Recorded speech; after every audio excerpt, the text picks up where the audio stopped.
Good evening.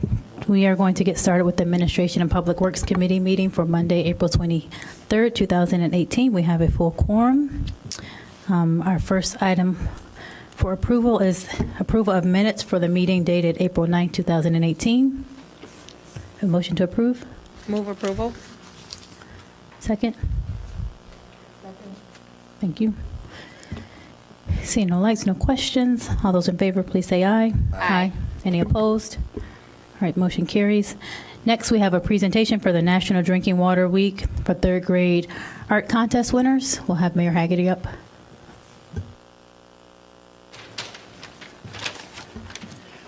Good evening. Thank you, Madam Chair and members of the Administration and Public Works Committee.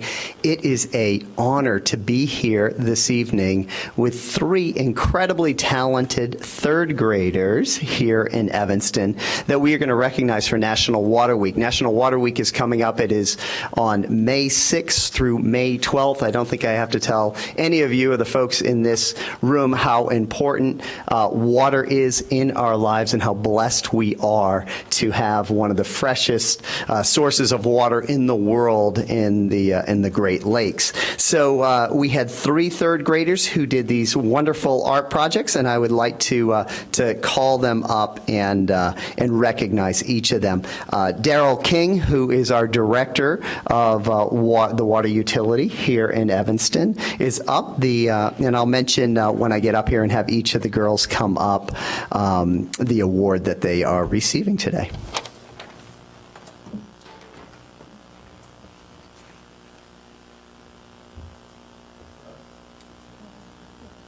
All right. So the first award that we have is what's called the People's Choice Award. And this means that this young lady was chosen by the people for her artwork.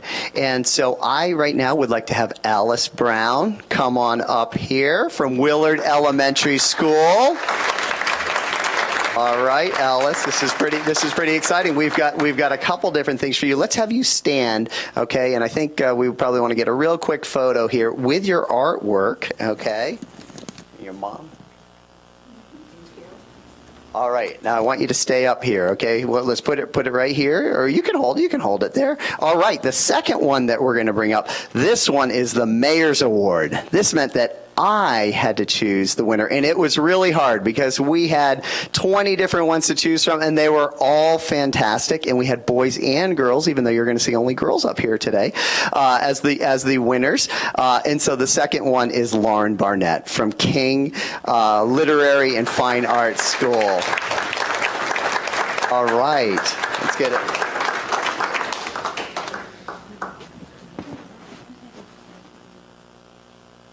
All right, and you stay up here for a second too, Lauren. We're going to get a photo of everybody. And the third one that we have, and the final one, is the Water Spirit Award. This is the one that is chosen by our Water Utility Director, Daryl King, and his staff. And the winner of that award is Rosalie Robertson. Come on up here. Rosalie is at St. Ignatius Elementary School.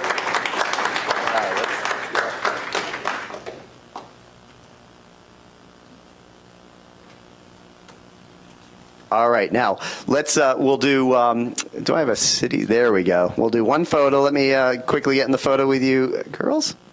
I'll stand behind you, I guess.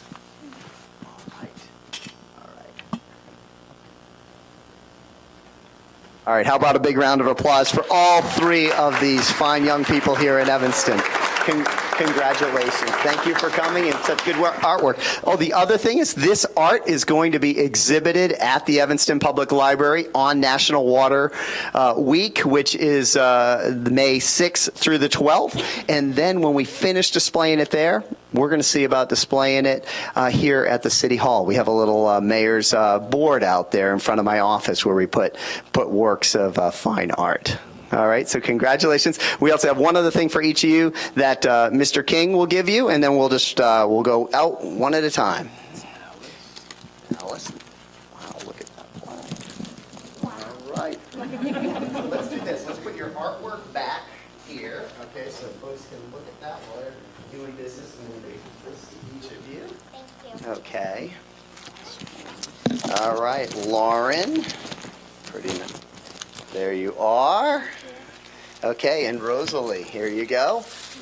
And you don't just get plaques and certificates, we got more things for you guys. Okay? And we have a water bottle, of course, a water bottle, right? You got one, there you go. There you go. Thank you. I have given out a lot of different things in my first year as mayor, but no one has gotten all of the stuff. 4 different things that you guys got. Congratulations. Thank you.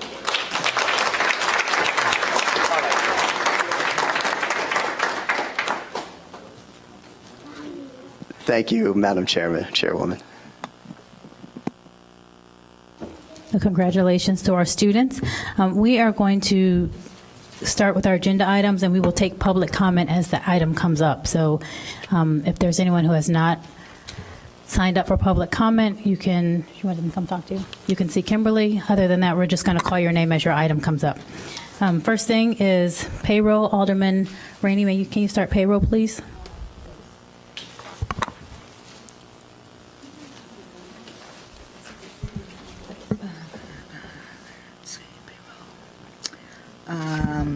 Yes. A1 is payroll. I move approval of the March 19 through April 1, 2018 payroll, $2,864,691.16. Second. All right, that's been moved and seconded. Seeing no lights. All those in favor, please say aye. Aye. Aye. Any opposed? All right, Alderman Sufferman, can you please do the bills list for April 24th? Sure. The bills list for April 24th is in the amount of $1,381,367.39. Credit card activity, not including Amazon purchases for the period ending February 28th, 2017. Bank of America is in the amount of $173,924.14, and BMO is in the amount of $6,692.89. Second. Any questions? Yes, Alderman Sufferman. So there are some charges on the Bank of America card that I would like some more information about. So I don't know if we can pull individual charges. We hold off on paying the entire bill, but there's some charges that require further documentation to be approved. Do we have a staff who can answer that, give some direction? Is that you?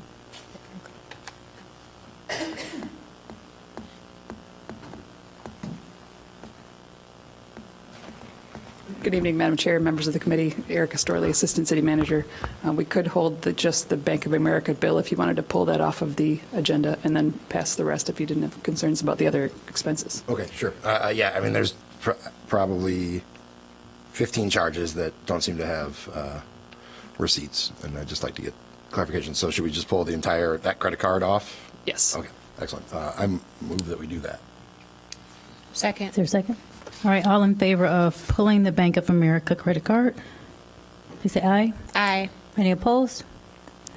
All right, so can we move approval for the BMO card for $6,692.89? Is there a second for that one? Second. Okay. All those in favor? Aye. Aye. Any opposed? All right, so that moves. Alderman Simmons, can you please do the Amazon credit card? Sure. For action, Amazon credit card activity ending February 28, 2017. Bank of America, $8,689.56. BMO, $31.99. Is there a second? Aye. I'll second that one. Do we have any questions?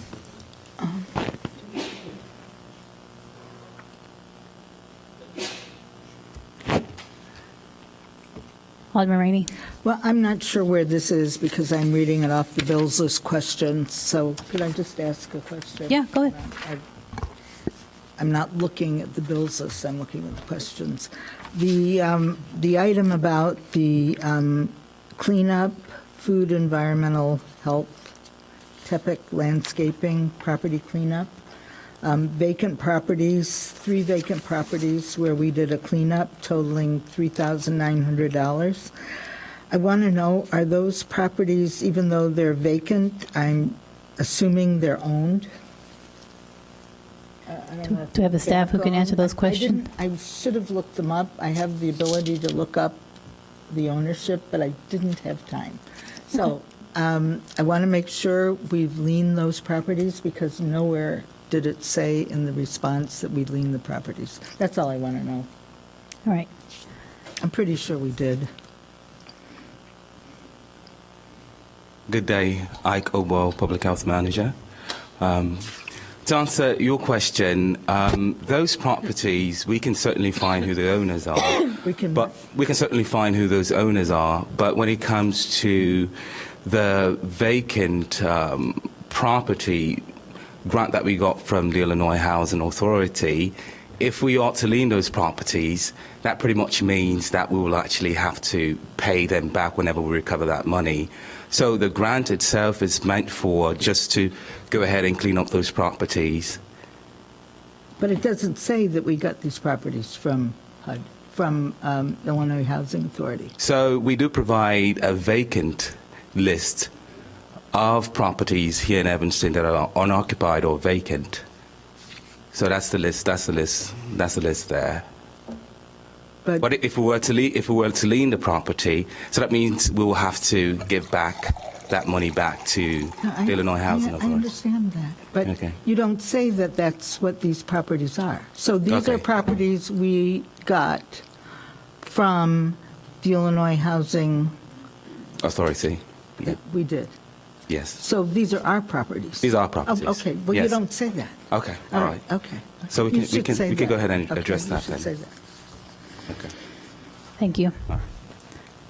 All right, and I also have one question, well, I guess one comment for staff regarding the Amazon purchases. I remember when we spoke about increasing the affordable or minimum wage, and we all talked about, supporting our local businesses and making that commitment so that our local businesses could afford to pay a livable wage.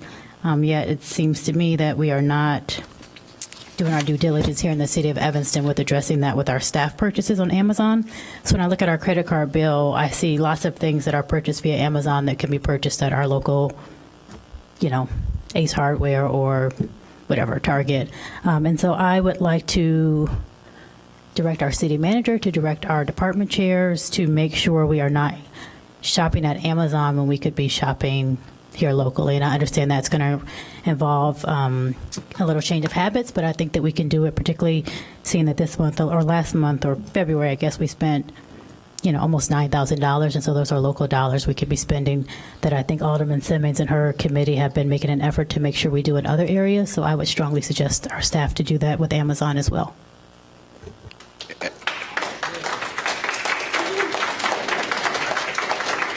And Chair Fleming, members of the committee, good evening. As I think many of you are aware, the Minority Women in Evanston-owned Business Committee has been studying this matter for the better part of a year. We're, I think, awaiting their final report back to the council on this matter, and so once we have that report, we'll be able to take some additional steps. Okay, well, hopefully we can still encourage our staff or staff who are listening to me can be encouraged to shop locally, to pre-plan that. And also, if I can ask, I guess you as a city manager, I did some poking around at Amazon, and I think that there is a way that we can work with Amazon as a municipality, and we can make sure that purchases that are made on Amazon are initially try to be procured from local vendors.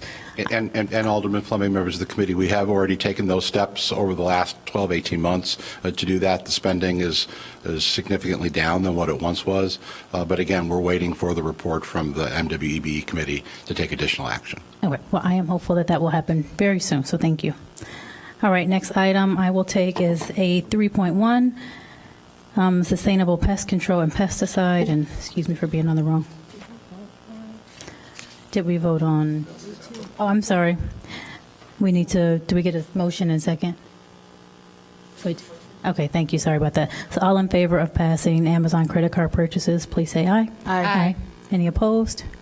And Alderman? One abstention. All right, 3.1, Sustainable Pest Control and Pesticide. So the staff recommends City Council accept and place on file the proposed report for Resolution 20.R 2020-10 that passed in April 2010, adopting the sustainable pest control and pesticide reduction policy. Can we have a second there? Second. I actually have a question for that. Thank you, Paul. So my question in looking at this is let me get to the page. There was a mention of, there was a mention of a title in here that I was unsure that if we hired somebody or if you're actually that person. I think they were the IPM coordinator. I am that person. You are that person. Yes. Okay. All right. I just wanted to make sure I didn't miss anything. Okay. That was my only question. Do you have something you want us to know about I this? have a short presentation just to highlight the report itself. Okay. Good evening, Madam Chair, members of the committee. Paul D'Agostino, Environmental Services Coordinator for the city. I'm going to just highlight the report. I don't want to go through it word by word. This is our pesticide use and reduction pesticide efforts. This is a report that we have to do every other year pertaining to Resolution 20R10, which was passed in 2010.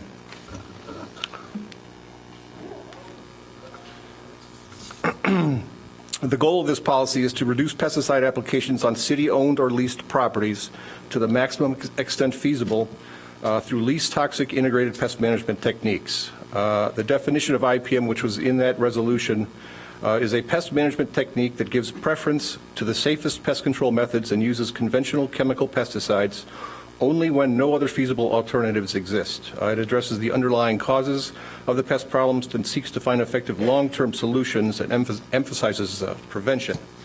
It also allows, as I just was answering, for a designated IPM coordinator, which I am. The background on this further is the policy also defined prohibited pesticides but allowed exceptions such as water treatment chemicals, rodenticide baits, biological pesticides, and things like that. It also requires very specific signage before and after pesticide applications, as well as certain related record-keeping, reporting, and training of city staff. Most of these requirements meet and actually exceed what the state of Illinois law requires. As far as the Health and Human Services Department goes, inspectors consult with residents on bed, bug, and rodent issues and use outside vendors to implement the control measures using IPM principles. And you can see on this chart what the last 3 years of their calls were. As far as the Public Works Agency goes, Evanston parks are generally pesticide-free. We have reduced the use of pesticides over 60% in the last 5 years. We use various pesticides occasionally, only when other control measures are not successful first.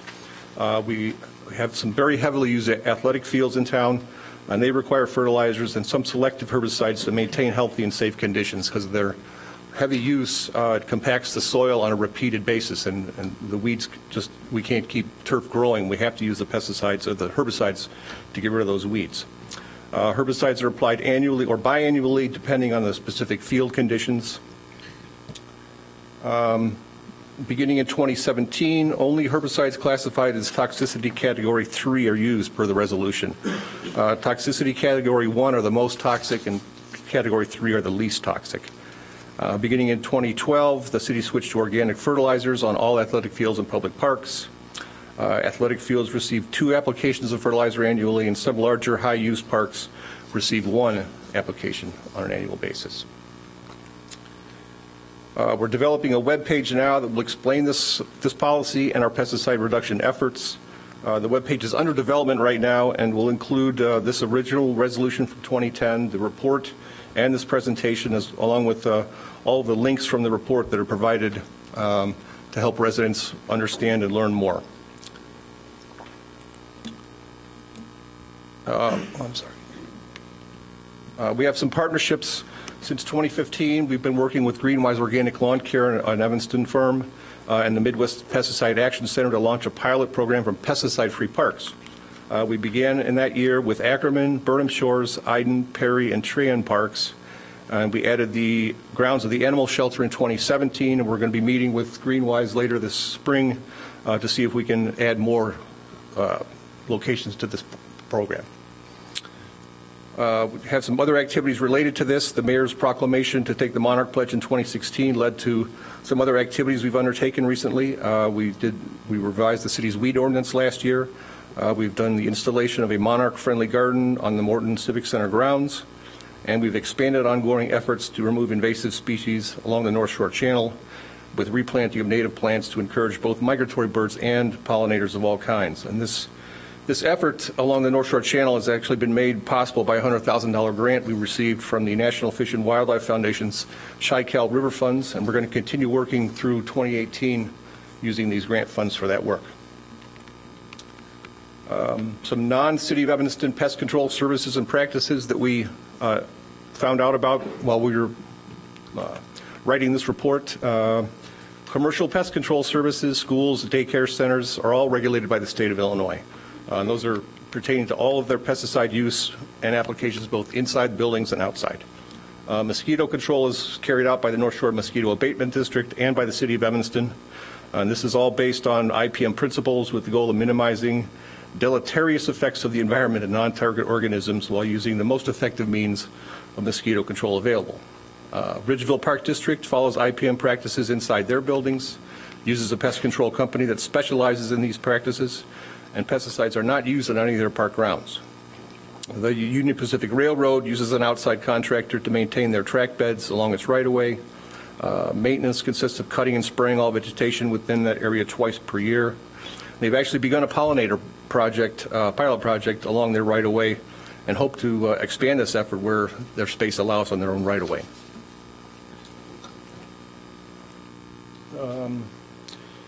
Canal Shores Golf Course uses IPM best practices to minimize the use of conventional pesticides. In 2017, they were certified as an Audubon Cooperative Sanctuary through the Audubon International's Cooperative Sanctuary Program.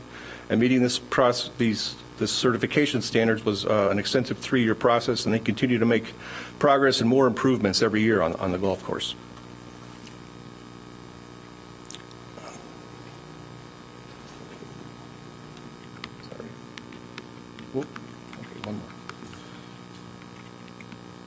What City of Evanston residents can do.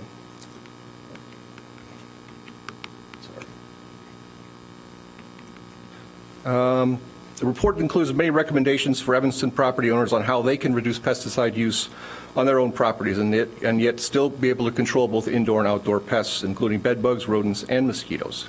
The report also lists many online resources, detailed information on the city's current practices, and Illinois pesticide regulations, as well as a source for more ways that Evanston residents can become pesticide-free.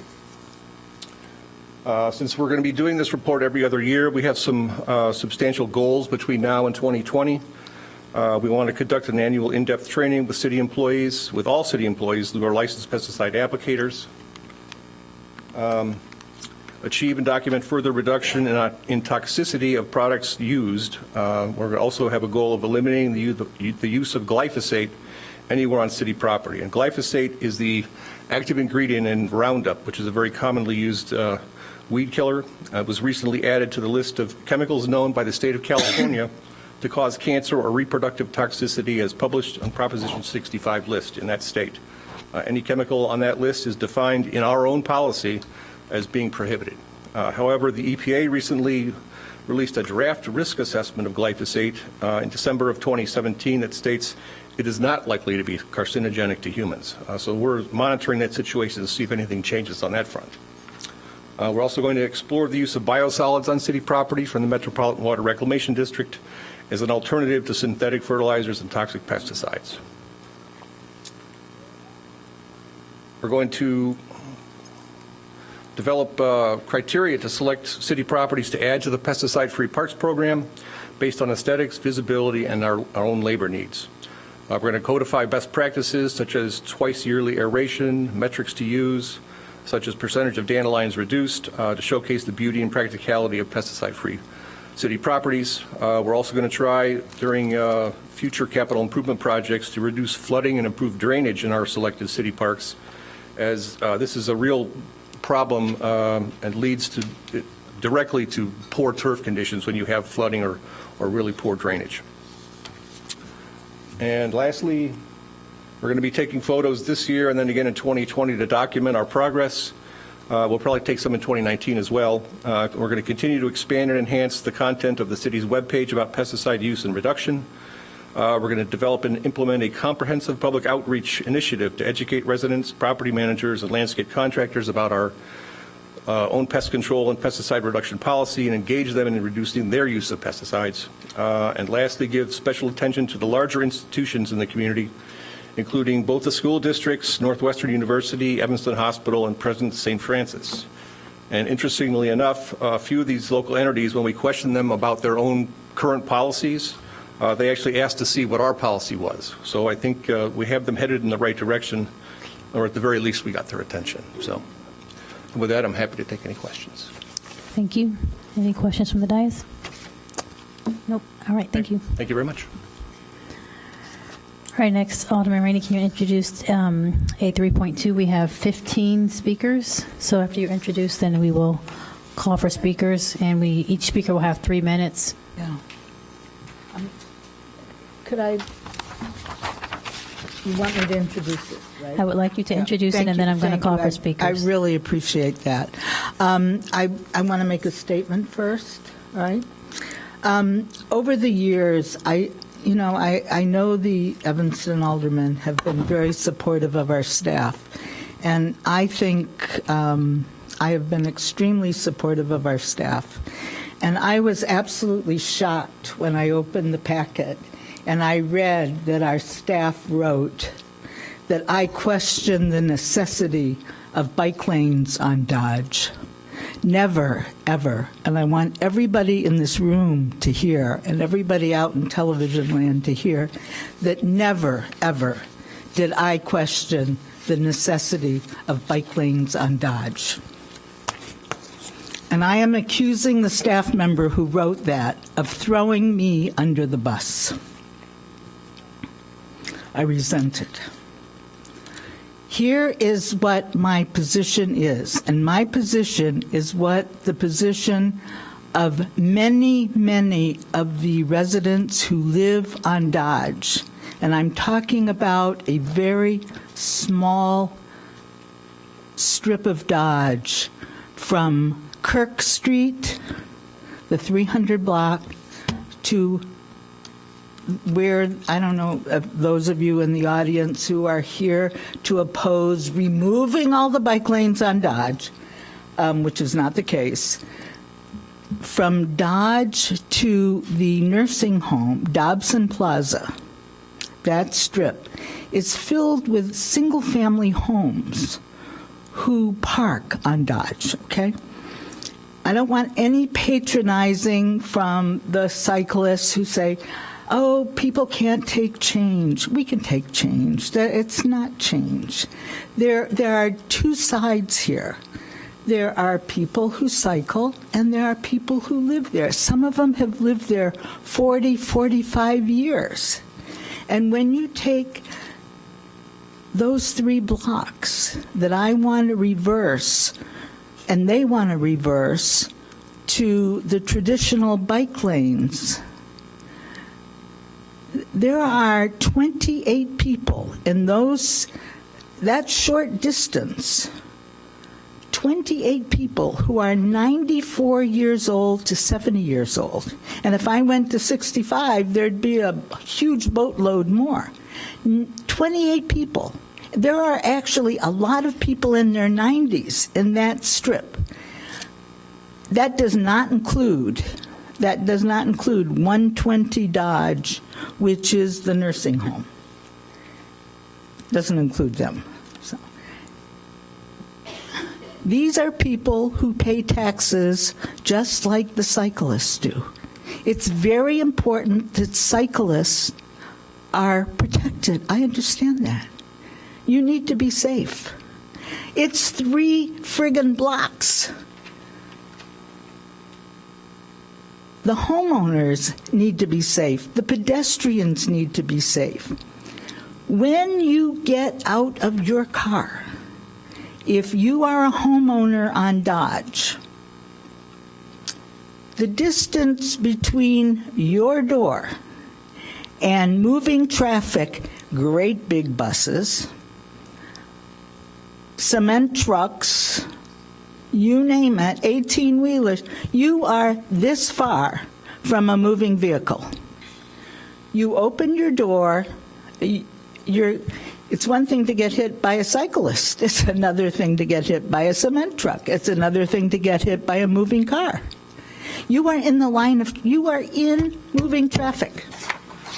If you want to park your car, if you think it's funny, go right ahead. I don't care. I'm going to finish this because I am going to support my constituents. You want to park your car in rush hour, and that's when a lot of people come home from work. Those who are not 90 to 70 come home from work. Everything in that line has to stop. Everything. Nobody can move because the other line of traffic is coming. It's single lane each way.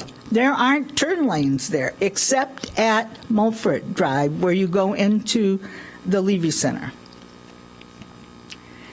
It's an absolute disaster in rush hour.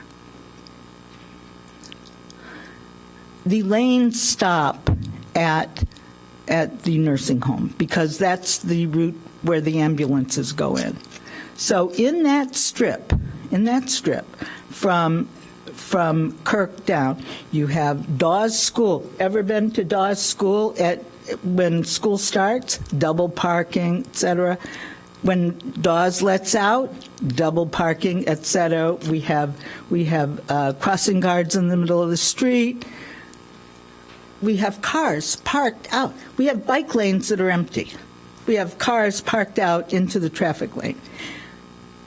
We have the Levy Center. We have 2 sheltered bus stops. We have James Park in the summer, people coming in and out, in and out. We have JRC, who also has a daycare center. That's good. We have the nursing home, and on the corner we have the vet center. And we have buses up and down all day long in a 3-block strip. I stood at Kirk and Dodge sat in a car before there was any protected bike lane. And I said, this is just can't happen. I got them to agree to the traditional bike lane from just south of Oakton to Kirk. There's a traditional bike lane. Most people don't even know it, but that's what's there, the traditional bike lane. There was nothing I could do from Kirk to the nursing home. That had to be the protected bike lane. I did not want it, but it had to be there. It's not been helpful. I know that there are some cyclists, and I see Kristen Lem's in the audience. She couldn't live without it. I understand. She feels safe with it. I think there are other ways she can get where she needs to go, other than she's one person. You can't get in and out of Brummel or Dobson. There are other safety factors here. There are other safety factors here other than just cycling. There are people factors. There are traffic factors. People who are not on bicycles are just as equal as cyclists. And there has to come a time in some spaces where that becomes a factor. There have been other lanes in Chicago. I have talked to bicycle ambassadors in Chicago who tell me about lanes that have been reversed. It is not the end of the world to reverse. This is not like these lanes are in the middle of the city. These are at the end of the road. The last 3 blocks on Dodge. Last 3 blocks. And I am asking my colleagues to respect the neighbors who live against these bike lanes, to give some consideration. I want to hear the other side. I know that this created a horrible response when you thought the lanes were going to be removed. They aren't going to be removed. I would never let that happen. And it's not going to cost $200,000 unless the staff has a cousin who's going to do the removal. And I don't think that's going to happen. This should cost very little money, because I was out there yesterday. By the way, I drove Dodge yesterday from 2 o'clock to 3 o'clock, up and down Dodge. I drove my car up, I drove it down, I drove it up. It was over 50 degrees yesterday. It was a Sunday afternoon. I know you're going to boo at this. I saw one cyclist. One. I saw hundreds of cars. Hundreds. There was one. I saw one car up and down, 3 times up and down Dodge. I did see one on Main Street in Skokie. I saw one couple on Dodge by the school, on Dodge in front of ETHS. It's the traditional bike lane. They're not protected bike lanes up there on Dodge. We just got information from our staff about traffic accidents. We got all those reports that Evanston Now published. It didn't say where any of those accidents were. But everybody wrote to me and said, oh my God, look, from 2015 to 2017, look at the difference. Yeah, well, where were those? Where were those? Well, guess what? There was an accident at Mulford and Dodge. Yeah, there was an accident there. That's where a protected bike lane is. All right, so we have 15 speakers. We're going to start 3 minutes each, please. John Just Henley. don't say I'm removing the bike lanes. So let me read the motion. I'm sorry, let me read the agenda item. Come on up, John. Come on up, John. That's wrong, Cicely. It says Howard to Oakton. It's Howard to Kirk, right? Howard to Kirk. But I'm not asking. So what it should read is for removal of protected bike lanes and putting in the traditional unprotected bike lanes for clarity. All right, there you go, John. From Howard to Kirk. Howard to Kirk. Thank you, and thank you for serving everybody. We may disagree, but this is a tough job, and I appreciate your service. My name's John Henley. I live on Dempster, and I am a founding member of Go Evanston. And we were formed basically to promote the idea that the streets in Evanston should work for everybody, regardless of your age, the type of bike you use, or your ability, or type of, the mode of transportation you use. The streets should be a safe place for you. To be clear, we always understood, Alderwoman, that the debate was about protected versus unprotected. For us, protected is very important, not just because it makes bikers that are out there feel better and safer, but because protected lanes help pull in new bikers who aren't sure about whether they want to bike around, and these protected lanes help bring in those new bikers, which is important to reducing congestion.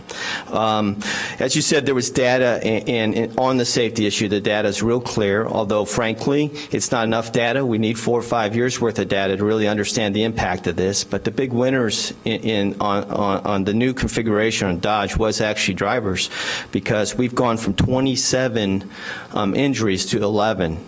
That's from 2015 and 2017, and that's very significant. And that's not hypothetical. That happened, and remains to be seen what will happen in years. But we should follow closely. This also, I should note, aligns with the experiences in other cities that have been put in bike lanes. It makes the city safer. Car crashes are down too, and that's excellent. We do not need to pose a lot of hypotheticals about protected versus unprotected on this stretch of road, because we actually have a real-life example. In 2011, we had an 81-year-old man, Lane Swanson, who was killed riding his bike. He was an experienced biker. He was riding his bike and was killed by a bus in an unprotected lane on Dodge, sharing that lane with traffic. That's what we're trying to avoid, and the point of this is to make the lane safe for everybody. So thank you very much. Thank you, John. Next, we have Christina and maybe Linnea Hunt. Is that all right? They're not here. Okay. Dylan Moreau.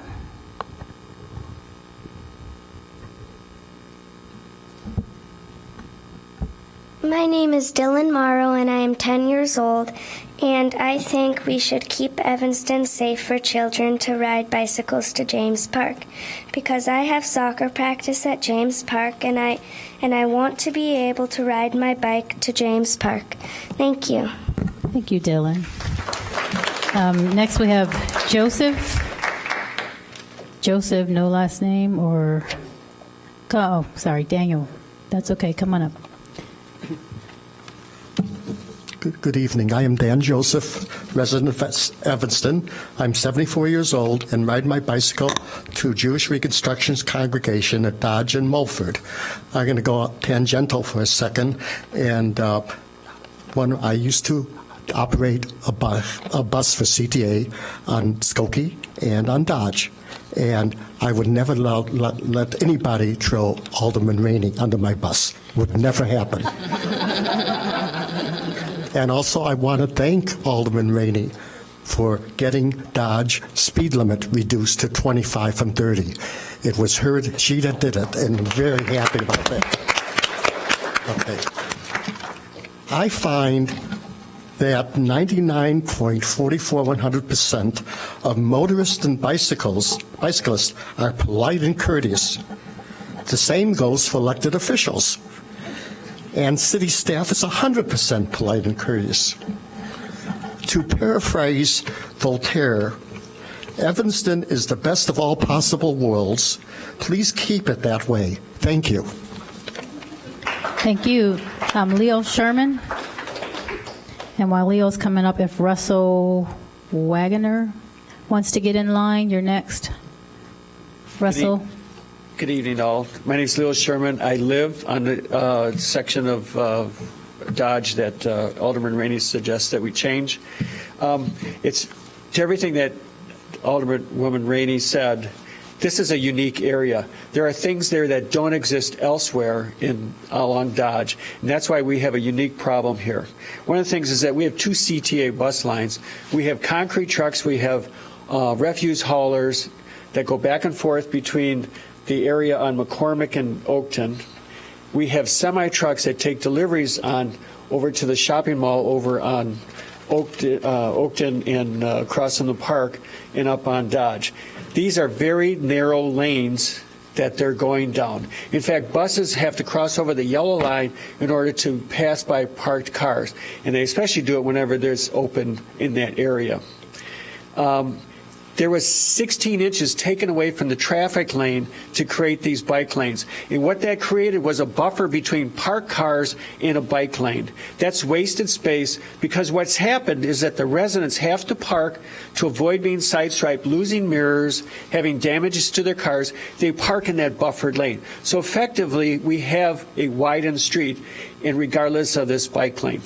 Nonetheless, it's very important that the staff, I thank the staff for providing the information about the data from 2015 and 2017. It's incumbent upon the City Council to look at that more critically than just totals of different items. If you look at the accidents by community, well, first by community, the one area is between Howard and Oakton that showed an increase of 13% of accidents, traffic accidents. The areas between Oakton and Main and Dempster to Lake one showed no change, and the other showed a reduction of 1, which was essentially 6%. And the area between Dempster and Lake had Main to Dempster had the lowest, had 30% decrease in their accidents. Well, what is there? 55% of that area is no parking on the side that goes north. 75% of the side on the northbound side is no parking. On the southbound side is 55% where there's no parking. Typically, so what you see here is the cars can move freely. The other thing is that the intersections, the data from the intersections shows that the areas that had the most reduction are actually on the borders of these bike lanes. Howard and Dodge and Lake. Mr. Sherman, you have about 10 more seconds. Okay. It's very important that the staff go back and find the detail, provide a scatter plot of where these accidents are happening. We need to find about the detail as to what's causing the remaining bike accidents. All right, There's thank a you. difference. Russell, Wagner, and Vicki, if you can get in line, you're next. Hi, thank you very much. I live at 1404 Greenleaf, and I routinely ride my bicycle up and down Dodge to go shopping down on Howard Street. I find those protected lanes very comfortable to ride in. So I would encourage improving the situation, not making it more dangerous for bicycles. Thank you. Thank you. Vicki Jacobson and Maple Kahn, if you can get in line. Thank you. Thanks for your service. Before I start, I know we had a lot of people that came in support of keeping the protected bike lanes in that didn't sign up to speak. Could I just have people who are here and not speaking stand up to show your support, just to get a sense? You don't see us riding in them all the time, but we use them a lot, and our kids use them a lot. Okay, thank you. I understand the concerns of residents, and I know the bike lanes weren't perfect when they went in, and they may still not be perfect. I think there's still some room for improvement. I think parking in the buffer zone with the wheels in the buffer zone is a necessary thing for people to exit their cars safely. I also think that the transit stops need to be made accessible at certain locations along Dodge. I still think that's a flaw that needs to be repaired. One of the reasons Go Evanston formed was to improve education and engagement on the issues of mobility in Evanston. And so our hope is that we can help prevent this from happening in the future, because there seem to be a lot of misunderstandings with how these bike lanes were going to play out. So that's one of our goals. The reason why I oppose the removal of the protected bike lanes is that protected bike lanes are uniquely designed for riders of all ages and abilities. And that is another mission statement of Go Evanston, which is luring riders who might not have ridden before. And the protected bike lane is a dedicated facility that makes a lot of people feel a lot safer riding. The other point I would like to make is that the Howard Street improvements, which include some form of bike accommodation, have just been approved by IDOT. So we can see improvements coming to the corner of Howard and Dodge. They won't be protected bike lanes, but they will be accommodations for bikes. And this just points to this thought that we're on the verge of developing a comprehensive bicycle network in Evanston. It is not there yet. It takes years to build it. It takes years to build constant ridership on a complete network, and we are not there yet. The bike lanes, as of today, could be underused, but as we make more connections to them, they will become more used. And finally, I'm also a professional transportation planner, and one of the things that we have fought for on all of our projects is predictability. And I just worry that if we make the bike lanes protected and unprotected in certain locations, especially changing it now that they're installed and people are finally getting used to them, I worry about the danger imposed by making it less predictable for all users on the roadway. Thank you. Thank you. All right, Maple, and then we'll have Ruben. Ruben, you'll be coming after if you can be ready. Hi, my name is Maple Kahn. I live at 1703 Cleveland Street, and I'm 18. I graduated from ETHS last spring. I've been biking in Evanston my whole life, and obviously back and forth from the high school the past 4 years. I also bike south on Dodge to go shopping around Howard at the Target or other shopping malls down there. And I have felt much, much safer biking on Dodge since the protected lanes have been put in. Thank you. Ruben Perlman is next, and then we'll have Nancy Barrett, maybe. So, my name is Ruben Perlman. I'm a longtime resident of the 9th Ward. So, the older bike lanes, the unprotected ones, they didn't offer all that much protection. There's no buffer zone around parked cars or anything like that. And the section we're talking about is it's a critical part because, around the yellow line, there aren't many streets that cross the yellow line, and the few that do are high-stress routes. So if I want to get to someplace along California, that's a critical part. There also are improvements, mainly in enforcement. There's a lot of cars that park in the lane. There's cars that don't yield to bikes in the lane. And there also needs to be more bike racks along the route, especially near Maine. Thank you. Thank you. Nancy is next, and then Douglas, if you can be ready to go. Hi, my name is Nancy Berthet, and I am been in Evanston since 1980, and I'm a seasoned cyclist and a driver, so to me, there's no two sides. It's all the same side. The 3 blocks in question, I understand the concern of the people there, but I think that there are a number of reasons to keep them. One is because when you have a cyclist go from a protected into the traffic, it's a jolt. And it goes back to the issue previously raised about predictability. And it's dangerous for cyclists to suddenly have to go into traffic and ride in a different mode. The cars aren't expecting it. They've been riding along with you as you're in protected.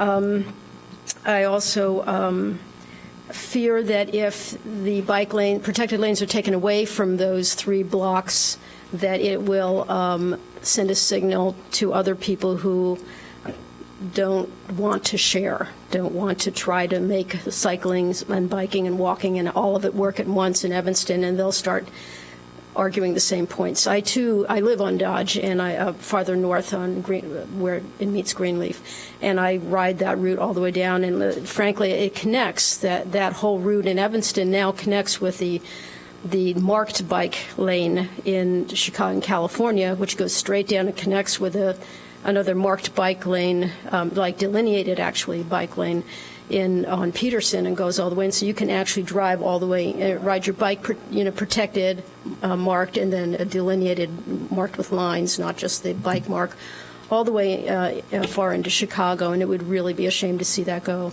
As far as people getting out into traffic at rush hour stinks no matter where you are, and just don't open your door until there's a pause in traffic. I mean, it's as simple as that. But anyway, I hope that the council will look at all the data and make a reasoned decision on this. Thank you very much. Thank you. Douglas, you're next, and then we'll have Kristen Lems next in line. Hi. I've been a resident of Evanston for 30 odd years. And my kids were raised here. They're now grown up. And I do live on Dodge. I'm Nancy's husband. And I do not travel that route, that part of the bike lane that often. But I do know in general that the protected bike lanes make me feel much more safe when I'm riding on Dodge. I have infrequently ridden in that area of Dodge near Howard, and I find myself a little bit uneasy in those areas just because of the type of traffic that's there. I know the lanes are protected, but I do know, I'm aware of, if those were made unprotected, that it would be a more dangerous area for me to ride in. All right, thank you. Kristen, and then we'll have Michael Moran. I guess I need no introduction because Ann Rainey already talked about me. Thank you. Thank you. And I really appreciate your conscientiousness about taking care of all of our needs, sometimes small, sometimes large. But I am speaking in support of maintaining the protected bike path. I do live in that three block area. I think I'm the first one who has. So I can actually see the bike path out my window, and I see it being used all the time in a very touching way. Families going back and forth. I can't tell you what time of day, but over the 3 years that I've been watching the bike path's popularity grow, I've seen more and more bicyclists come out and try it for the first time. From my point of view, I use it to get to my mom's house, which is at the other end of Dodge Avenue, and it's a smooth sailing. It's so beautiful. I also use it to get to Evanston Public Library or to get to the post office, which is fantastic. You just go right over to church and then head over to them. Couldn't do that before. And one of the things that others haven't mentioned yet is sometimes when I go shopping or I go out and do something and I'm coming back and it's just starting to get dark, the bike path with my bike light makes me feel so much safer, because I wouldn't put my little bike light up against any car when it's dusk, whereas in the bike lane, I'm protected. That's such a good feeling. It's really changed my quality of life. Yes, there are many ways that I can travel around, but I'm sure using my bike a lot more because of that bike path, and I would like it to stay protected. I think it's the direction Evanston needs to go. Thank you. Thank you. All right, Michael Moran, you're next, and we'll have Connie Usman. Hello, thank you for your service. I'm Michael Moran. Surprise, surprise, I'm also for the protected bike lanes. I live 2 blocks from Dodge. I use Dodge all the time for driving and for biking. My son bikes to school and back every day. I'll have kids at ETHS for the next 6 years. I figured that'll be about 4,000 trips up and down the bike lanes, and that makes me sleep a lot better at night. I think, yes, your constituents can accept change, and we all do all the time. I think Evanston is gradually becoming more and more urbanized, and I think this is just part of that, and I think we all got to roll with it. Maybe as a compromise, make that buffer zone a little narrower. It is tricky driving there. It is tricky getting out of cars there, but as it is everywhere, and maybe there is a little more room there. It seems like there's room for a compromise, and I hope we can do it. Thank you. Thank you. Connie, and then lastly, we'll have Doug Holt. Good evening. I'm Connie Usselman. I live on Clyde Avenue in Evanston. And Alderman Rady, thank you very much for clarifying your position earlier tonight. That does make me feel better, because I was a little concerned. I am in favor of maintaining the protected bike lane. I think that the statistic on the sheet that was presented is of significance is that from 2015 there were 10 bicycle accidents, and in 2017 it's down to 3. I think that speaks for itself, and I would please ask that you not undo what the city has already wisely implemented. Thank you. Thank you. Doug Holt, you're our last speaker. Evening. My name is Doug Holt. I've been a resident of Evanston for more than 20 years, and I have been, during that time, commuting to Chicago from Evanston as much as I can. I also drive cars, and I understand we all need to get along. I would speak out in favor of keeping and expanding on designated bike lanes, and really it's about what kind of community we want to create, not where we are right now, but what is our aspiration as a community. And looking at Chicago and Evanston, frankly, Chicago has led the way here, which, if you just knew who Evanston is and Chicago is, that might come as a surprise.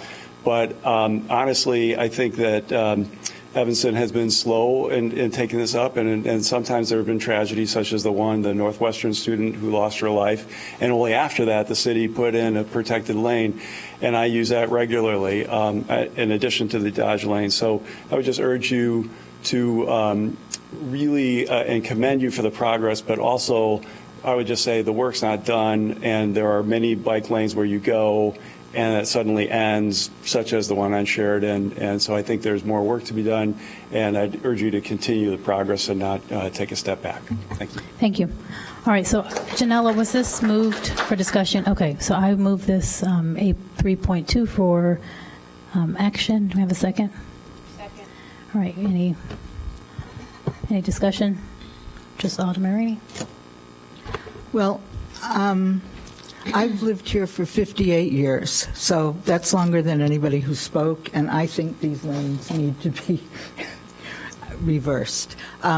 Most people who spoke are traveling north. I know a few of the people who ride into Chicago go south, but these are the last 3 blocks. Really, it's almost like 2.5 blocks going into Chicago, and they need they need to be addressed. They are dangerous, and these statistics, when Connie, the last person who spoke, last woman who spoke, said something about these numbers speak for themselves. Number of accidents, Dodge and Howard, 10 in 2015 and 3 in 2017. These are intersection accidents at Dodge and Howard. They have nothing. That has nothing to do with the bike lanes. Absolutely nothing to do with them.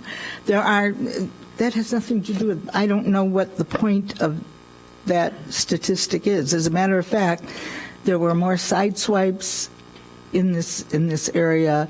There was an accident that didn't occur in 2015 in 2017. So I don't know what that has to do with anything about these.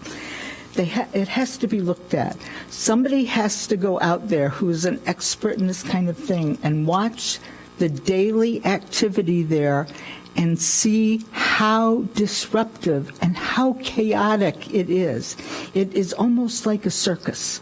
It is not, you will not see this kind of action in any other street of this short distance. It just shouldn't happen. It's a residential area. It's not an industrial area. It's a residential area where many people are retired who are home. It just shouldn't be happening in an area like this. And it needs to be fixed. And people who are talking about riding from Dodge Village, like Kristen spoke about, north, just la, going up. A lot of that distance she's going is not a protected bike lane. Anything along ETHS is not a protected bike lane. You go from a protected bike lane. Otherwise, also, if you're going north, as soon as you get up past Kirk, it's not a protected bike lane. South of Oakton, that's not protected. So, I don't think people are thinking when they're on their bicycle that where they are. They're not always in a protected bike lane. So, all right. Any more? If you're on Asbury, you're not in a protected bike lane. Any more comments from the dais? All right. So we're voting on A3.2. I'm going to ask that the committee direct our staff to work with me and the neighbors to look at this area south of Oakton, and especially to remove the bike lanes immediately in front of the nursing home. It's a strip of the distance there is only 3 parking spaces. That's all it is, because it ends. The ambulances go in at the driveway immediately after the 3 parking spaces. All right. Well, I'm going to call the vote so we can see. All right. All those in favor for? That's my motion. So your motion is different than what's in the packet? Say that again? No, I don't even know what that motion is. My motion is that you ask staff, can I make the motion formally? Can we get? Motion on the I think there's table. already a motion, right? 3.2, it's already moved and seconded, so we're going to vote on that. There's a motion on the table currently. All right. So we're going to vote on the motion on the table. I don't know what that is. I would like to take that, I would like to amend that motion to my motion. Well, I don't think we can do that, right? I made the motion. Why not? What is the rule, city attorney? Let me look at what that motion is. I think she would need a second in order to make an amendment to the current item A3.2 that's currently for action. Where is it? I mean, since when is staff running the committee? Is that correct? Alderman Braithwaite's correct. Thank you. So what is your motion? My motion is that we direct staff to work with me and the neighbors, have a meeting with me and the neighbors, to address the concerns, not to reverse the lanes immediately, but to immediately remove the short distance in front of the nursing home. I mean, the people can't get in and out of their cars. They can't get the wheelchairs in and out of their cars. All right, Alderman, so that's your motion. Wait, Do we have a? Yes, and to work with me on addressing some of the other concerns to see if there's something we can do about the distance between Kirk and other. And So then do we have a we'll bring second for that motion? We'll bring it back. Do we have a second for that motion? All right, no second. So the motion that's on the floor, Alderman Simmons, you'd like to comment on the original motion? I'd like to comment on that motion. Well, it hasn't been seconded, so we can't have a discussion on it. Okay. All right. All right, so the motion that's on the floor is the original 3.2 to modify the bike lanes on Dodge between Howard and Kirk. We had a second. Second. All those in favor? Aye. Say aye. Aye. All those opposed? Say No. No. All right, motion does not carry. Item 3.3, Alderman Suffernan. Item A 3.3 is a contract with Schroeder and Schroeder, Inc. for the 2018 50/50 sidewalk replacement project in the amount of $211,000. This is for action. Second. Alderman Simmons. Your light was on. I'm sorry. That was from before. I'm sorry. All right.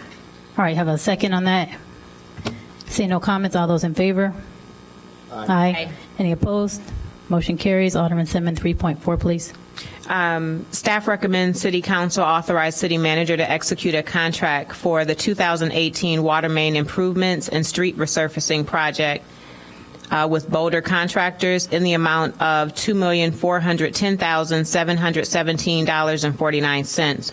Funding will be provided from the CIP Fund 2018 General Obligation Bonds in the amount of $380,000, the Water Fund in the amount of $2,470,000, and the Sewer Fund in the amount of $300,000. A detailed summary of the funding can be found on the corresponding transmittal memorandum. This is for action. Second. Thank you. Moved and seconded. Seeing no questions, all those in favor, please say aye. Aye. Any opposed? Motion carries. 3.5, the purchase of trees and planting services for spring planting. The staff recommends City Council authorize City Manager to execute a contract award for the purchase of 300 trees and planting services for 150 of those trees from Suburban Tree Consortium in the amount of $85,006. Funding for the purchase will be from Forestry Division and from the Replant Express funds. The Replant Express allows residents to pay $250 to be added to the planting list immediately rather than waiting the 2 years. This is for action. Second. Any questions? I actually have a quick question for staff, being that I had some residents who were interested in this. Is that you, Paul? All right, so my question is, I have a few residents who had trees removed. I know that I was not told by staff, and I'm not sure if they were, that they could pay $250 to be expedited on the planting. Is that something that we usually mail out or make sure citizens are aware of? We can start doing that a little bit more. We do let them know if they inquire about it as soon as the tree is removed, but Yeah. we can make an effort. Okay, it would be great better if you let, communicate that. I don't know if they would participate, but it'd be great if we just let them know that they have the option of not waiting the 2 years, please. Certainly. Thank you. All right, so that was moved and seconded. And all those in favor, please say aye. Aye. Any opposed? All right, so Alderman Braithwaite, 3.6. Madam Chair, I'd like to move item A 3.6, the one-year contract extension with Terra for the material testing services, and that's in the dollar amount of $150,000 coming from our general obligation bonds. Second. Second, thank you. Seeing no questions, moved and seconded. All those in favor for approving 3.6, please say aye. Aye. Any opposed? Motion carries. Alderman Rainey, please take 3.7. We're being asked to ask the council to authorize the city manager to execute a contract for the 2018 Cured in Place Sewer Rehab Contract A with In Situ Form Technology USA in the amount of $249,439. Funding for the project is from the sewer fund account. Move approval. Second. Has been moved and seconded. I have a quick question for staff about this one. So I see that they received a waiver for our minority women business goal here. I guess it's more of a statement than a question, Dave. I know that sometimes we give these waivers and staff works on that. I would love to see us do a little more there. I feel like I get we get several of these waivers because there's no subcontractor. And I know we don't necessarily legally have the wherewithal to do this, but I would love to know that we are hiring firms that have a diverse staff if we can. And I don't really know how we do that. I haven't thought through it, but if we are given a waiver, I still would like to make sure we're hiring, people who are equal opportunity employers. So that's just, I know I haven't fleshed it out, but I wanted to make that statement I want to make sure we're being cognizant of that as we can. Okay. I know, sorry, that was incomplete thought, but okay, thank you. So that's moved and seconded. All those in favor, please say aye. Aye. Any opposed? Do we just get one aye there? I'm good. Okay, Yeah. okay, I just didn't hear Sorry. anybody, sorry. All right, so that's moved. Whose turn is it? I lost track here. Okay. Item A 3.8 is a contract with Boulder Contractors for the Emison Street Wholesale Water Meter Vault construction in the amount of $1,162,000. Evanston will recover the cost of all engineering and construction of the meter vault, as 100% of the cost to construct the vault is included in the Morton Grove Niles Water Commission rate calculation for action. Second. All right, moved and seconded. See no lights. All those in favor, please say aye. Aye. Any opposed? All right, Alderman Simmons, please, 3-9. Staff, Staff recommends that City Council authorize City Manager to execute an amendment to the contract for Emison Street Wholesale Water Meter Engineering Services with Crawford, Murray, and Tilley to include engineer services during construction in the amount of $149,353. Funding for services during construction will be provided from the Water Fund, which has a balance of $131,000. The remaining of the cost is available from the savings in the Water Fund due to projects that were scheduled for 2018 and are delayed, specifically the 3642 water intake replacement. Evanston will recover the cost of all engineering and construction of the meter vault, as 100% of the cost to construct the vault is included in the Morton Grove Niles Water Commission water rate calculation. This is for action. Can we get a second, please? Second. Thank you. No questions. All those in favor, please say aye. Aye. Any opposed? All right, item 3.10, the change order to Central Street Bridge Phase 1 engineering contract with Stanley Consultants. Staff is recommending City Council authorize City Manager to execute a change order number 1 to Central Street Bridge Phase 1 engineering contract with Stanley Consultants in the amount of $27,328.59. This will increase the overall contract amount to $465,428.59. This is coming from the 2018 General Obligations Fund for the Central Street Bridge Engineering Services, which has a budget of $100,000 for this project, of which $100,000 is remaining. This is for action. Second. All right, Alderman Sufferman has a question. Just a quick question. This change order is a result of citizen input on designing a more aesthetically pleasing bridge. Is that correct?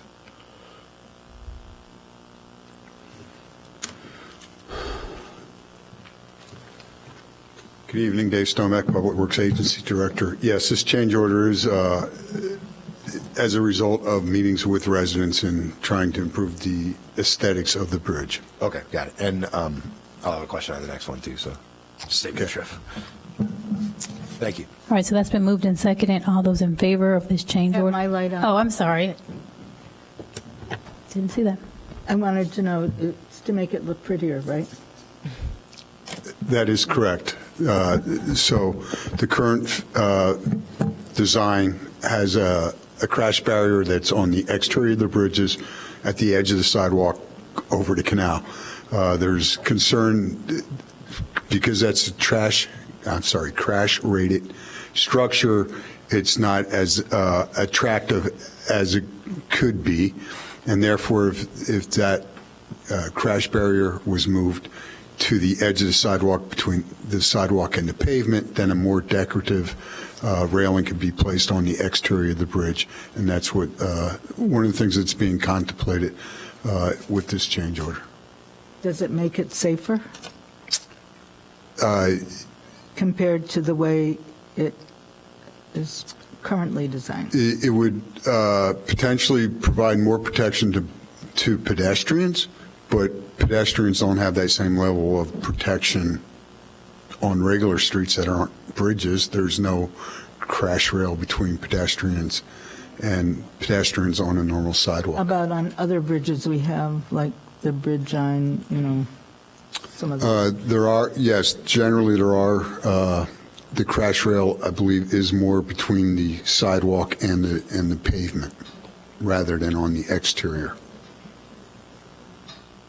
Would this become the standard for any other bridge we did? It does set an example for what we would do, but we're also required to meet IDOT requirements, which is also part of AASHTO and American Society of Safety Transportation Engineers or something.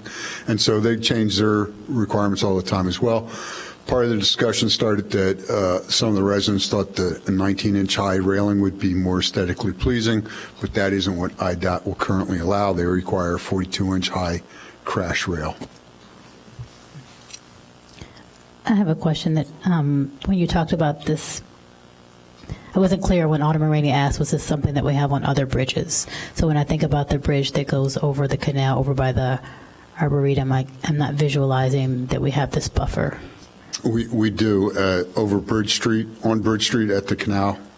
Yes, there's the crash rail is indeed next to the pavement, and then there's it's not very decorative at all, but it's a 6-foot high chain link fence at the edge of the sidewalk towards the canal. So assuming we were going to do these kind of safety measures anyhow, this change order really just has to do with how pretty those safety measures are? Yes, how okay. Thank you. Aesthetically pleasing they are. But what we have at the location, Cicely mentioned, it's not the decorative type that this is going to be. No. I mean, we have the safety measures, but... We have safety measures, so, and I'm That's sorry, required. on page 143, they talk about the three things that they're looking at. One is they want to remove parking on the bridge. The other was the changing the railings for aesthetic reasons, and then to change the aesthetics of the outermost beam of the bridge as well. So moving the crash barrier is actually not contemplated in this change order. At the first meeting, what they want to do was remove parking on the bridge so that we could get rid of the crash barrier wall and put it on the exterior, and that's how we proceeded. And now there's discussion coming up about moving it back. You have a very limited choice of crash barrier railings to use, and if the one that was selected is used on the exterior of the bridge, then that's the design that they have. So residents are concerned and would like a more aesthetically pleasing railing as you're looking at it from the canal or from the canal banks, and move the crash railing to the inside next to the pavement. All right, no further questions. So all those in favor of change order A 3.10, please say aye. Aye. Aye. Any opposed? No. I'm a no. Alderman Rainey, were you an aye? Alderman Rainey, were you an aye? Sorry. Were you an aye? I'm an aye now. I might not be an aye later. Okay, so the motion carries. Thank you. Item 3.11, is that me or is that you, Alderman? Did you just go? Sure, it's me. Staff recommends. Oh, I'm sorry. I just went? Okay, so Alderman Braithwaite, 3.11. Yep. Madam Chair, I'd like to move item 311, which is a change order number 3 to the agreement with Copenhagen Construction for the Fountain Square renovation. Staff is recommending City Council authorize the city manager to approve the change order number 3 for Fountain Square renovations projects, which extends to the existing contract completion deadline by 29 days from May 1st to May 30th, 2018. Second. Alderman Suffren, you have a question? Sure. Mr. Stomach, my only question, there's no charge or cost for this change order. Is it likely that there will be a corresponding change order in the future for engineering services relating to this change order? No, the engineering services that were they were already approved once for an extension, and this time is included within the extension for the engineering services. Okay, so this is the only change order on this? Yes. Perfect. Thank you, sir. Appreciate it.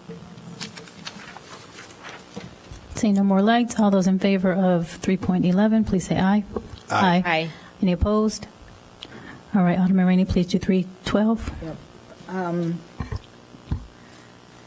City Council is being asked to approve a first-time application for a sidewalk cafe permit for Coldstone Creamery, an ice cream store located at 1611 Sherman Avenue.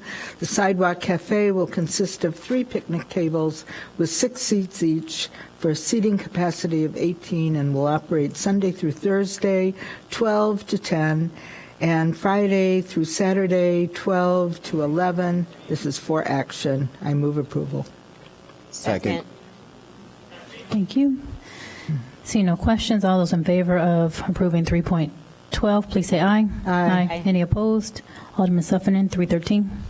Item A through 13 is staff recommending a approval of a sidewalk cafe for, and I just saw them on television, I believe it is Amancier Taco Shop, type 2 restaurant located at 512 Main.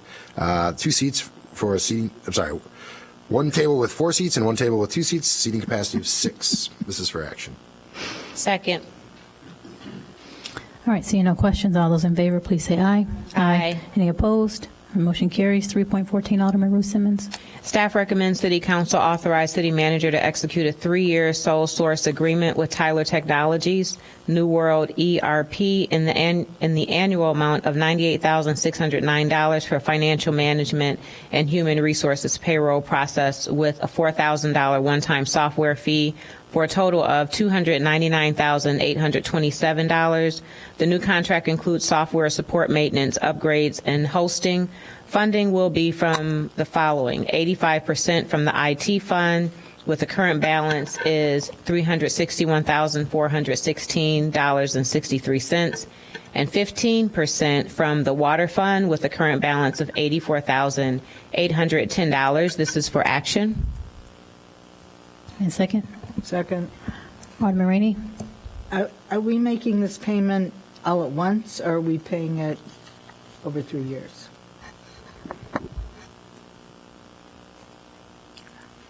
Madam Chair, members of the committee, the payment will be made once per year for 3 years. Okay. All right, seeing no further questions, all those in favor, please say aye. Aye. Any opposed? All right, item 3.15, the staff is recommending City Council authorize the city manager to execute a collective bargaining agreement between the city and the Paterna Order of Police, FOP Sergeant Union. This is for action. Second. All right, I don't have a question, but I do want to make a statement about this.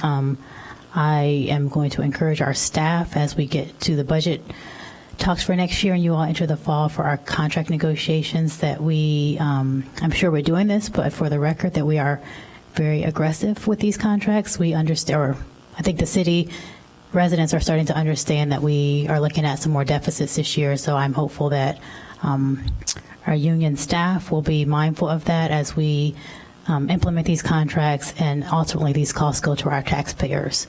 So hopefully our unions will be mindful of that, and I'm sure that our staff will be aggressively taking on these union contracts next year so that we can make sure the taxpayers who are not in unions are able to stay in our town. Seeing no further questions, all those in favor of moving this, please say aye. Aye. Any opposed? I am a nay. All right, 3.16, Alderman Braithwaite. Madam Chair, I'd like to move item A 3.16. It's the 2017-2018 International Association of Firefighters Union Local 742 contract. Staff recommends the City Council authorize the City Manager to execute a 2-year collective bargaining agreement between the City and the International Association of Firefighters Union Local 742. Second. Oh, no lights. I have the same comment here for this contract. So all those in favor, please say aye. Aye. Any opposed? I am a no. No. Alderman Sufferman. All right, A4, Alderman Rainey. This is Resolution 21R18. It's a corporate resolution accepting a grant from the Illinois Housing Development Authority's Abandoned Residential Property Municipal Relief Program. It's a $75,000 grant, and it's for action. Second. All right, seeing no lights, all those in favor, please say aye. Aye. Any opposed? Alderman Suffin at A5, please. Item 8.5 is a resolution authorizing the appointment of Chief Financial Officer and City Treasurer for the City of Evanston. This is for action. Second.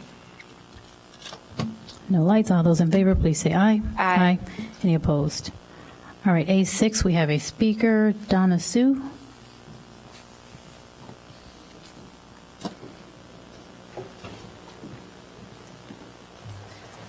Thank you very much. My name is Donna Wang Su, and thank you again. I couldn't help but notice that nearly every contract before this one were actually not located in Evanston. Previously sitting on the MWEB committee with Alderman Braithwaite and Alderman Ruth Simmons, I think that I really want to highlight the fact that we should be trying to keep Evanston dollars in Evanston. And I want to really highlight the fact that Hip Circle Empowerment Center is Evanston. It's more than just a fitness studio. I think they've had a long 8-year history of championing in Evanston, and we are utilizing Evanston.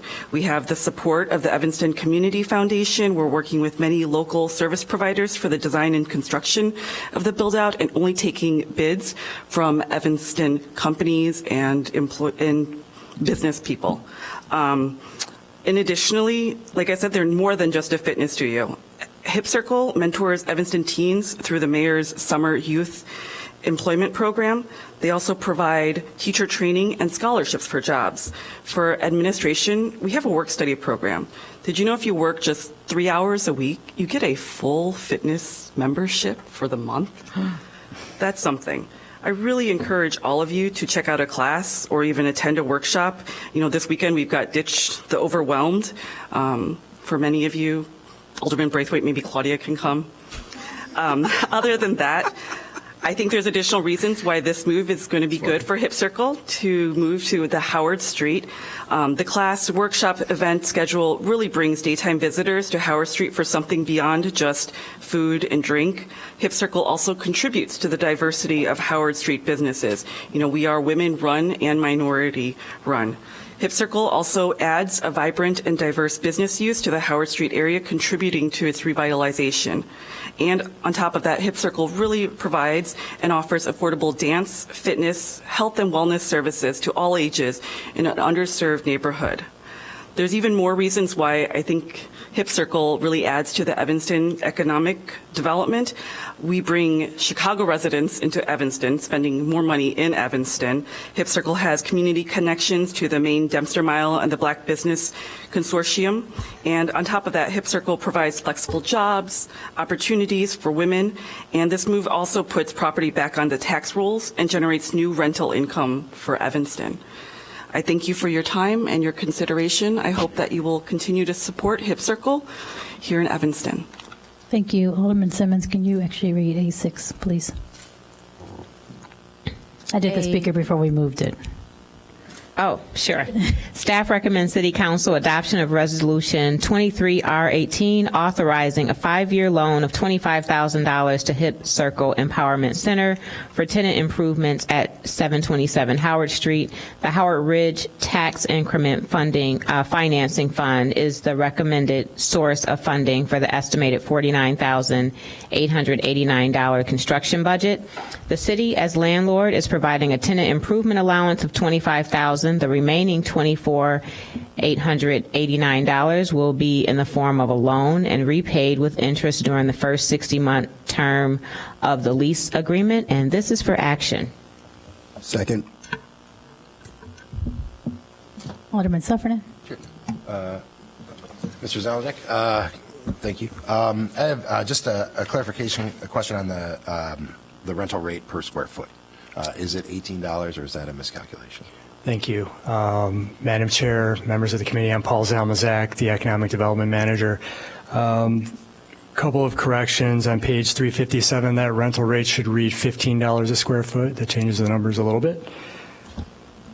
That also appears in the next document that you'll consider that on the lease, page 377. So that should read $15 a square foot. Something else I wanted to point out on the loan document is Ms. Goodwin has requested that the city drop the requirement for a personal guarantee. The staff feels that the build out itself is essentially the security. If the business were to default on the loan, we have a space that's completely built out and ready to go for the next tenant. And so, what's the long-term plan? To be landlords at this location, or ultimately sell the building? Has there been any discussion of that? Sure. No, I can only speak to the immediate term. I would have to yield to the 8th Ward Alderman on long-term plans. At this point, I mean, there have been a number of plans for that particular property. Okay. This is a good opportunity. We've got it set up to be kind of a shorter-term loan, so in the event that there is something else that changes, if we need to sell it, we can make that move. Okay. Thank you. You're welcome. Alderman Rainey? Thank you. Well, another reason other than Malik Turley and HIP Empowerment is a great tenant. A reason that this is so important is this building was approved for purchase by this council the same night that the Ward 8 building was approved for the city to purchase it. And Ward 8 has not only been in business now 5 years, but the people who own Ward 8 have also purchased their building in that time. And this building has sat empty except for a few temporary uses by Northwestern and, other people very temporarily. So I'm very excited that Malik came along and wants to rent it for something that is really popular in the city. But I believe the city's interest is really in selling this building to some entrepreneur, Malik or somebody else. But in the meantime, I think a 5-year lease is a nice lease, and $15 a square foot for this place that's been empty 7-8 years is pretty reasonable given the condition it's in. And $15 plus, I mean, we're going to make her a vanilla box, which is a pretty good deal for her. But she's also getting a loan, which she is going to pay back in total at 3% interest, which is not bad either for us or for her. So I think it's, win-win. And I did see the letter from a constituent of yours suggesting that we use the Howard Street TIF money to give to the Y. That's illegal. You cannot give Howard Street TIF money to the Y or to Fleetwood Jourdain. That is totally illegal.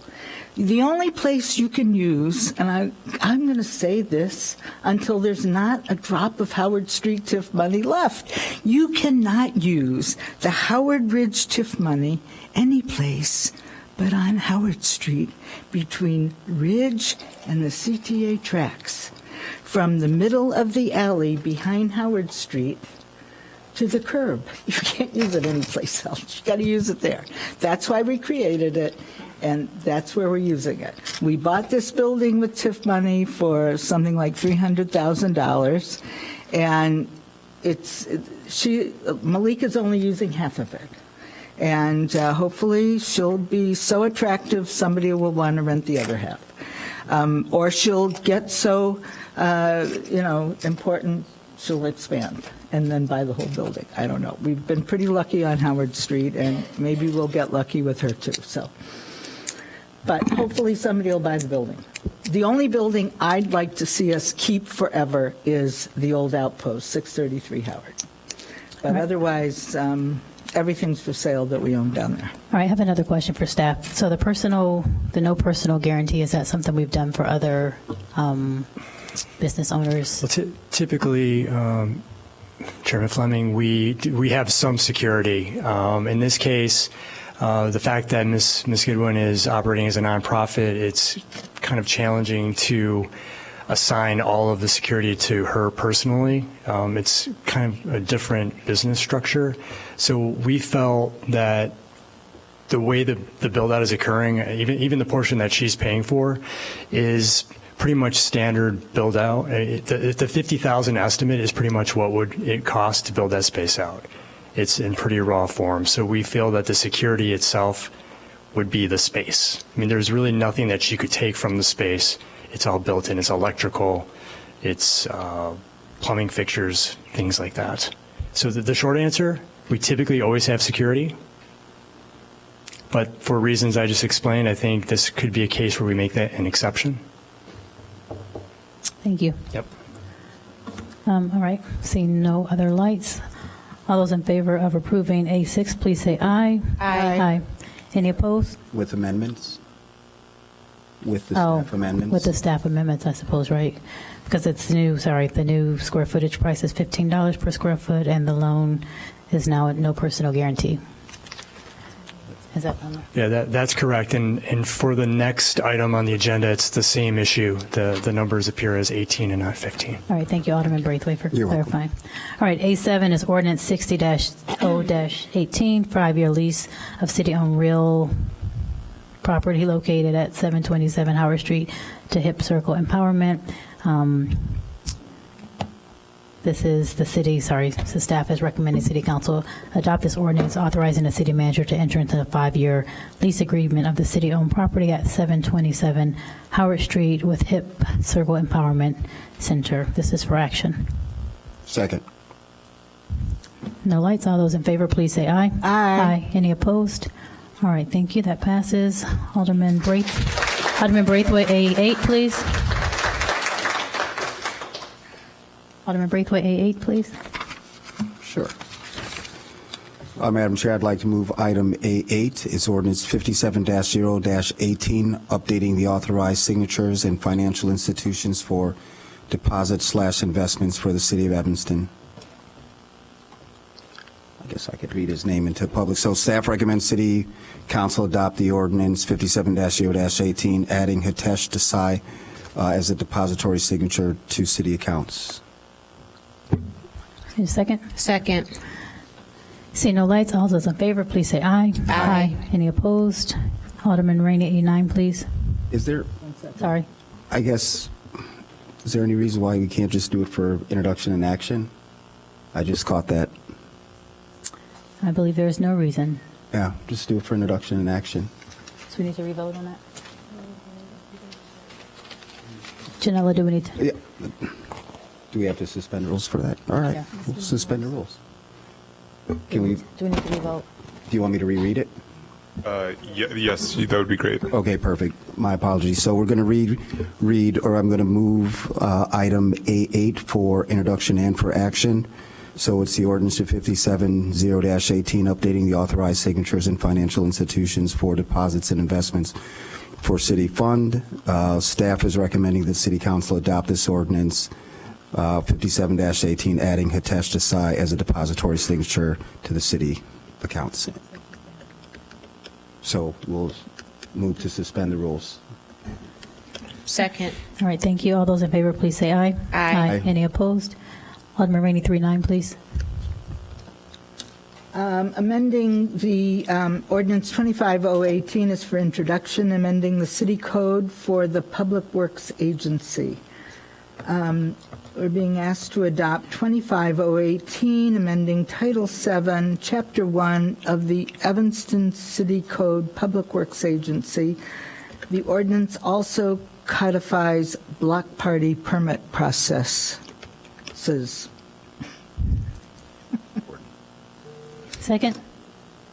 Is there a second? I'll make that second. Thank you. Seeing no lights, all those in favor, please say aye. Aye. I'm going to do 3-9 because I have a request here. Ordinance 50-0-18, increasing the number of Class D liquor licenses for Falcon Eddie's Barbecue located at 205 Church Street. The liquor license is recommending City Council adoption of this ordinance.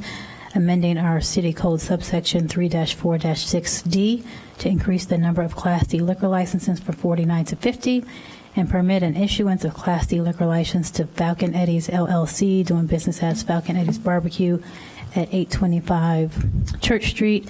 And Alderman Fisk has requested we suspend the rules and make this for action and for introduction and for action tonight. Sure. Hi, Madam Chair. Oh, hi. I didn't see you there. I'm sorry. No, here I am. Thank you very much. Normally, I'm a stickler for suspension of the rules. Mr. Pomerantz did reach out to staff and me last week. Unfortunately, it didn't get on the agenda for suspension of the rules, but I hope that you'll consider that. And Mr. Pomerantz is here tonight if you have any questions for him. So it was moved and seconded. I don't see any questions. All those in favor, please say aye. Aye. Any opposed? Alderman Suffren, 311. Sure.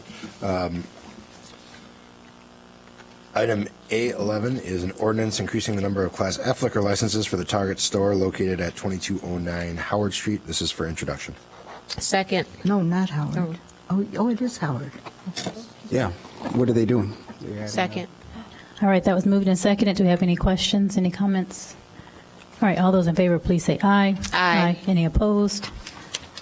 Alderman Bruce Simmons, 311. I'm sorry, A12. What's long night already? Local Liquor Commissioner recommends City Council adoption of Ordinance 52018, amending Evanston City Code Section 346 to increase the number of Class X liquor licenses from 0 to 1 and permit issuance of a Class X license to SV Evanston Family LLC, doing business as Board and Brush Evanston at 802 Dempster Street.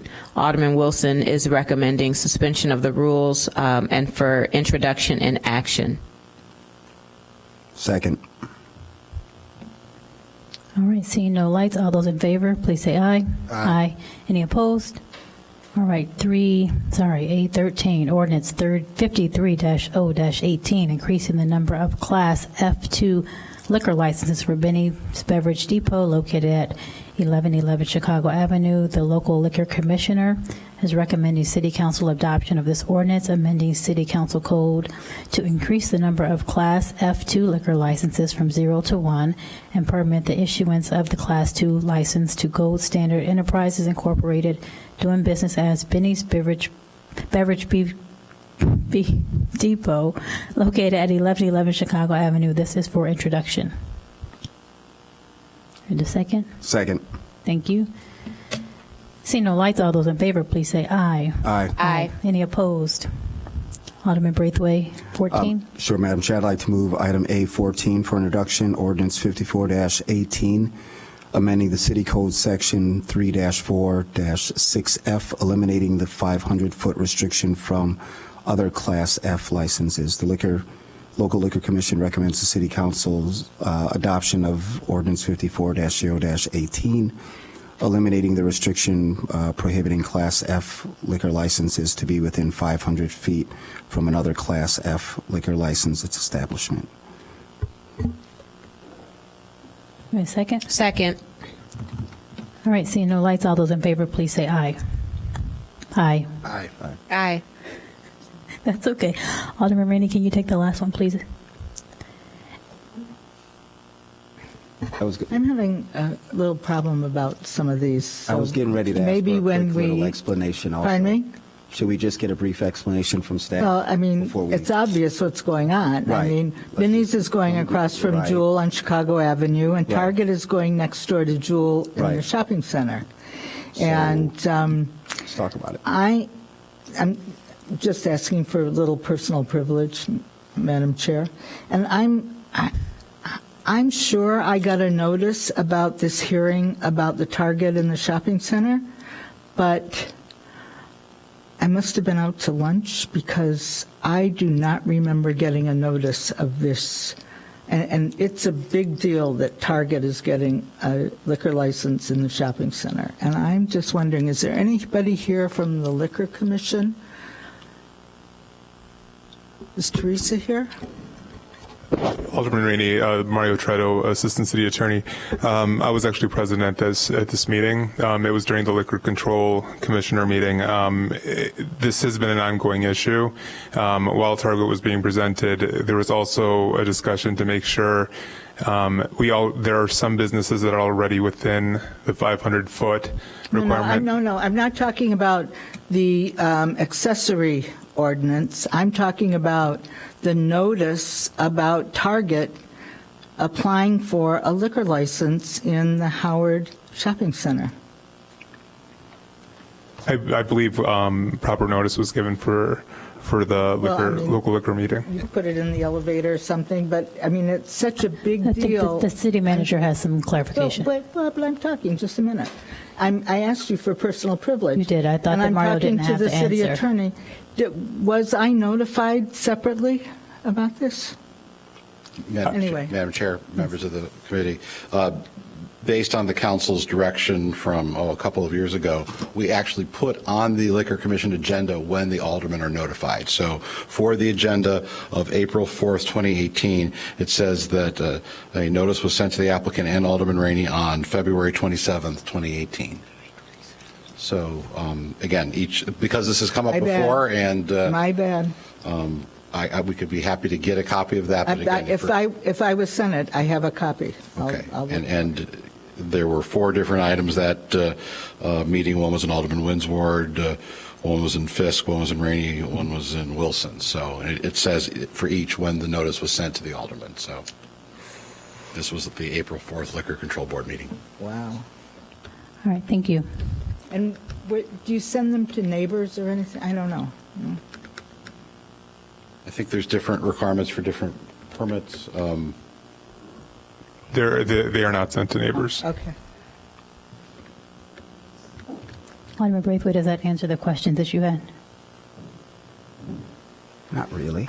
Would you like to ask? I'm just trying to get clarification on what exactly, let's just say, what are we trying to avoid by passing this? Or what conflicts will we avoid by passing this? Madam Chair, Alderman Braithwaite, what has occurred in the past is that from time to time a liquor license comes before the Liquor Control Board and the alderman is unaware because of the paths that liquor licenses take.